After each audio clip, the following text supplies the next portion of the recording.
दिनों में भी मेरी मृत्यु ना हो और किसी भी अस्त्र शस्त्र से मेरी मृत्यु ना हो और जितने भी आपके शिष्य प्राणी हैं वो भी मुझको न मार सके। मुझको ऐसा कर दीजिए, ना मैं दिन में मरूं, ना मैं रात में मरूं, ना जमीन में मरूं, ना आकाश में मरूं, ना घर के अंदर मरूं, ना बाहर मरूं और जितने महीने हैं जो आपने बनाए हैं उनमें न मरूं। आपके द्वारा जितने शिष्य प्राणी हैं वो ना मुझको मार सके और किसी अस्त्र शस्त्र से मेरी मृत्यु ना हो। ब्रह्मा ने तुरंत कह दिया तथास्तु। घुमा फिरा करके हिरण्यकशिपु ने एक तरह से अमर रहने का वर मांगा।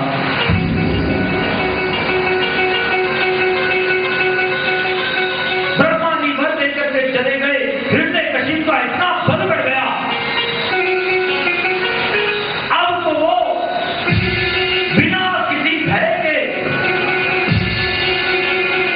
अत्याचार करने लगा। किसी को यज्ञ नहीं करने देना, किसी को तपस्या नहीं करने देना, चारों तरफ आतंक फैला दिया, यहां तक कि स्वर्ग पर भी आक्रमण कर दिया। सारे देवता भाग गए, स्वर्ग पर अपना राज्य जमा लिया और वहीं रहने लगा।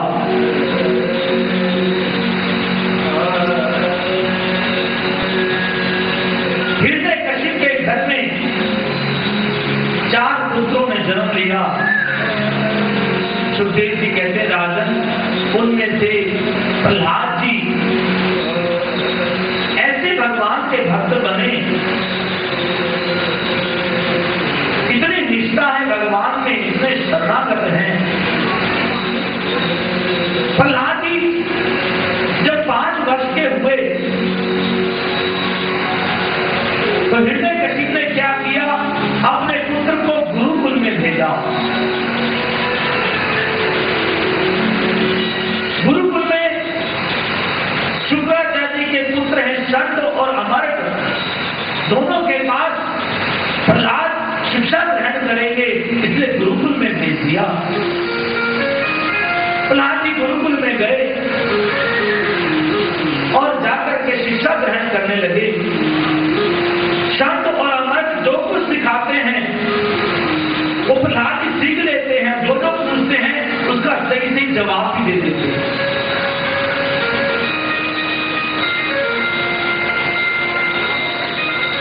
लेकिन शंड और अमर्क जो शिक्षा प्रहलाद को देते हैं राजनीति की, वो प्रहलाद को पसंद नहीं आती, क्योंकि प्रहलाद भगवान के भक्त हैं, इसलिए राजनीति की बातें प्रहलाद को अच्छी नहीं लगती। लेकिन फिर भी अपने गुरु जनों का सम्मान करते हुए जो जो गुरुजन पूछते हैं उसका सही से जवाब दे देते हैं।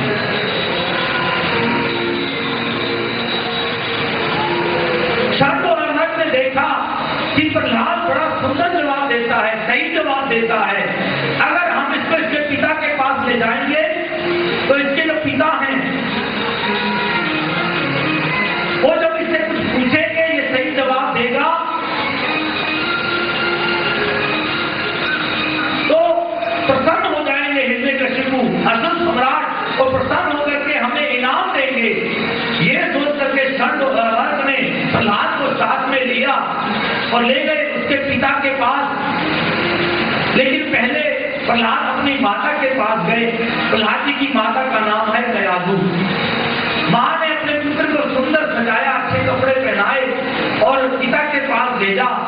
प्रहलाद जी अपने पिता के पास गए जो दरबार में बैठे हुए थे, जाकर के अपने पिता को साष्टांग दंडवत प्रणाम किया, बिल्कुल जमीन पर लेट करके। इस प्रकार से पिता को प्रणाम करना चाहिए, माता को प्रणाम करना चाहिए। प्रहलाद जी आदर्श दिखा रहे हैं। 5 साल का छोटा सा बच्चा अपने पिता को जमीन पर लेट करके साष्टांग दंडवत प्रणाम कर रहा है।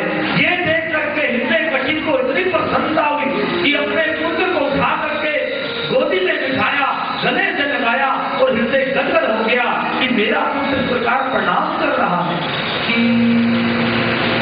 क्या शिक्षा पा करके आया है गुरुकुल से, क्या सीख करके आया है।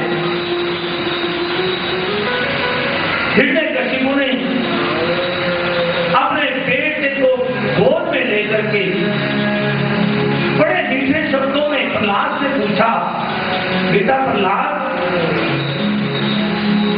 उसको बताओ, तुम जो साधु समझते हो, साधु मतलब अच्छा समझते हो, अच्छी बात, तुम जो साधु समझते हो वो बात मुझको बताओ। आज प्रहलाद से पिता ने पूछा है कि जो तुम साधु समझते हो, अच्छी बात समझते हो, वो मुझको बताओ। तो प्रहलाद जी सोचने लगे कि संत और मार्ग ने मेरे को जो शिक्षा दी है, इन गुरुओं ने जो मुझको शिक्षा दी है, राजनीति की शिक्षा दी है, लेकिन राजनीति की शिक्षा अच्छी नहीं होती। लेकिन मेरे जो असली गुरु हैं वो है देवर्षि नारद जी। उन्होंने जो मुझको सिखाया है उसमें से अच्छी बात मैं बताता हूं। प्रहलाद जी ने अपने पिता को जवाब दिया और बड़ी सुंदर बात कही। प्रहलाद जी ने कहा, साधु मन्ने असुरवर्जा देना सदा सुमुद विघ्नधिया असग्रहा हित्वात्मा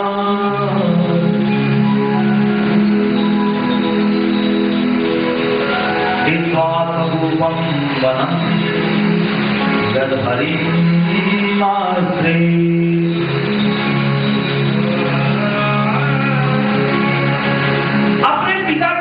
संबोधन नहीं किया। प्रहलाद जी चाहते तो अपने पिता को कह सकते थे, हे पिताजी।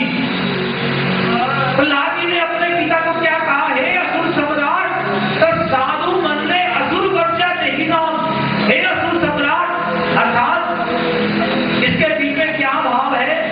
प्रहलाद जी ये सोच रहे हैं कि मेरे पिता असुरों के सम्राट हैं और असुरों को तो अच्छी बात सुननी अच्छी नहीं लगती, वो तो हर समय मार काट ये सुनते रहते हैं, अच्छी बात उनको सुनने को अच्छी नहीं लगती और साधु बात सुनने को अच्छी नहीं लगती। और ये मेरे पिता ने पूछा है कि साधु बात क्या है बताओ। तो आज आश्चर्यजनक होकर के ये भाव प्रकट कर रहे हैं प्रहलाद जी, साधु मन असुर वर्जा देना। हे असुर सम्राट, मैं किसको साधु समझता हूँ, क्या बात अच्छी समझता हूँ? मेरे अनुसार व्यक्ति को चाहिए अंधे कुएं के समान घर को छोड़ करके, अंधे कुएं के समान घर को छोड़ करके, जो व्यक्ति संसार के उद्वेगों से जिसकी बुद्धि भ्रमित हो चुकी है, ऐसे व्यक्ति को अंधे कुएं के समान घर को छोड़ करके वन में जाकर के हरि का भजन करना चाहिए। प्रहलाद जी ने ये शिक्षा दी। देखिए कितना सुंदर भाव है इस शिक्षा के बीच में।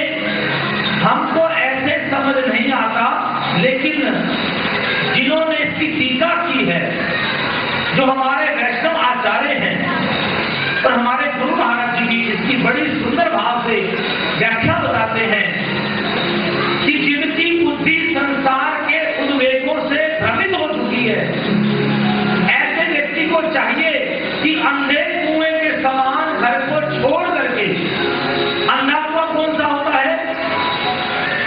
अंधा कुआं कहते हैं जैसे गांव के अंदर में बहुत कुएं देखे जाते हैं। अब जिस कुएं में देवताओं ने क्या किया, प्रहलाद को पहाड़ से गिराया, लेकिन प्रहलाद जी के मुख पर एक ही वचन है, श्री हरि श्री हरि श्री हरि।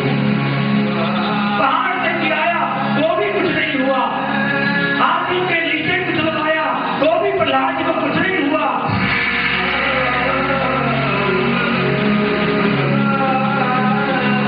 प्रहलाद जी को सर्पों के बीच में डाल दिया, सर्पों ने भी कुछ नहीं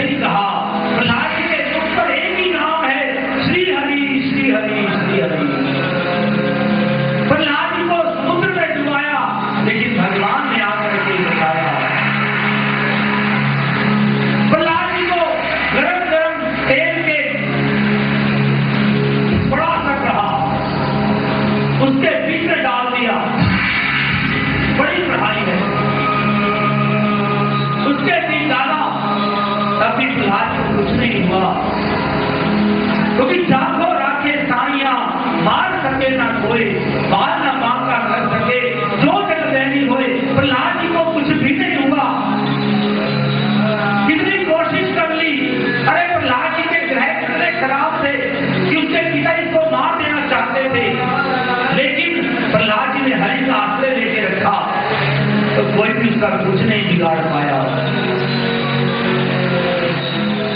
ये दिखाया प्रहलाद जी के चरित्र से हमें शिक्षा मिलती है कि कितना भी कष्ट आ जाए, कितना भी दुख आ जाए, लेकिन हरि भजन मत छोड़ना, प्रभु का भजन मत छोड़ना, क्योंकि हर वक्त में वो तुम्हारी रक्षा करेंगे। जब प्रहलाद जी किस प्रकार से मृत्यु नहीं हुई, हिरण्यकशिपु हैरान रह गया। तब प्रहलाद जी को अग्नि में जलाने के लिए होलिका ने कहा, जिसको वरदान था कि अग्नि उसको छू नहीं पाएगी, होलिका प्रहलाद को अपने साथ लेकर के बैठ गई, अग्नि जलाई गई। अरे जिसको वरदान था वो होलिका जल गई, जिसको आपने छूना नहीं था उसको जला डाला, लेकिन प्रहलाद की भगवान ने रक्षा की।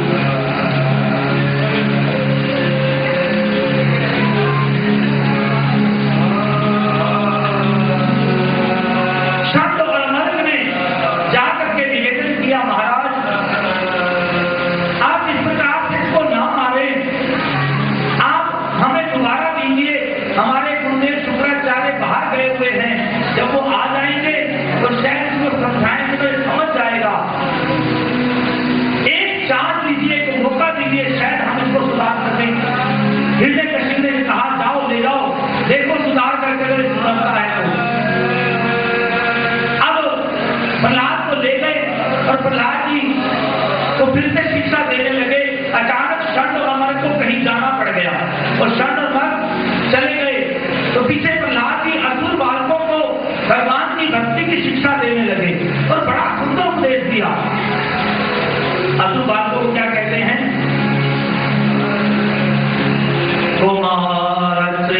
प्रज्ञोधर्मान भागवतामिहां दुर्लभम नाम संजनम तदप्या आध्रुवम अर्थदम। व्यक्ति को चाहिए कि वो बचपन से भगवान का भजन प्रारंभ कर दे। ये नहीं कि हमारा बचपन निकल गया, जवानी निकल गई, बूढ़े होकर के भगवान का भजन करेंगे, क्योंकि दुर्लभम नाम संजनम, ये दूसरे जन्म बड़ा दुर्लभ है। दुर्लभ तो है ही है, लेकिन कब समाप्त हो जाएगा इसका कोई पता नहीं, कब ये श्वास रुक जाएगी इसका कोई भरोसा नहीं।